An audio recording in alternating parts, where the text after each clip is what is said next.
Hi అండి, welcome back to Sreelu lifestyles. ఈరోజైతే మేము కోనసీమ జిల్లాలో ఉన్న ర్యాలీ అనే విలేజ్కి వెళ్తున్నామండి. ఎందుకు అనుకుంటున్నారా? ఇక్కడ చాలా ఫేమస్ టెంపుల్ ఉందండి.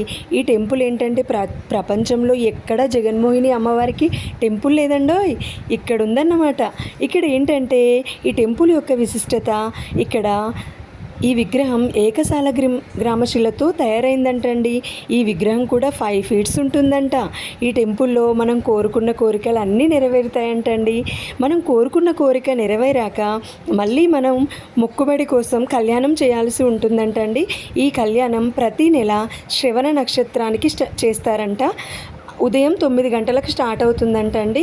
ఈ టెంపుల్ యొక్క విశేషాలు, విశిష్టత మనం ఇక్కడ ఉన్న పూజారి గారి మాటల్లో విందామండి.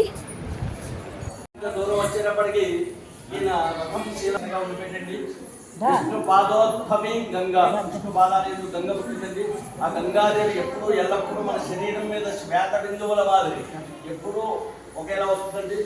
అక్కడ విశేషం ఏంటి అంటే అక్కడ మా కమండస్ పుష్పంగా ప్రసిద్ధికెక్కారు. అక్కడ లింగము పానపట్టము రెండే ఉంటాయి. స్వామిసూత్రం ఉంటుందండి, చివరిలో చండీశ్వరుడు ఉండేడు. మనం ప్రతి శివాలయానికి వెళ్ళి చూసినట్లయితే స్వామిసూత్రం ఉంటుందండి, చివరిలో చండీశ్వరుడు ఉంటాడు. ఆయనకి వినపడని తప్పట్లు కొట్టి లేకపోతే చిరువులు వేసి గోత్రం పేరు చెప్పుకుంటాం. ఆ ఫెసిలిటీ ఇక్కడ ఉండదండి. ఇక్కడ ఎందుకు ఉండదంటే ఒకటి నీళ్లు పోసినా స్వామివారి గర్భాలయంలో ఎక్కిపోతాయండి. 1,00,000 బిందెలు నీళ్లు పోసినా అక్కడ ఎక్కిపోతాయి. ఎన్నో శాస్త్రగర్భాభిషేకాలు, కుంభాభిషేకాలు జరిగాయి.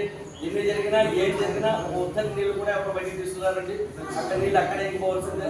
శివకేశవులు ఇద్దరు ఎదురు బెదురుగా ఉన్న క్షేత్రంలోని క్షేత్రానికి గమనించి ఉంటే శివకేశవులు ఇద్దరు ఎదురు బెదురుగా ఎక్కడ ఏ క్షేత్రంలో ఉండరు. ఇండియా మొత్తం మీద ఉండరు అంటే తండ్రి విశ్వాసం ఉండే ఉంటారు. ఎందుకంటే అది భోగభూమి, ఇది కర్మభూమి.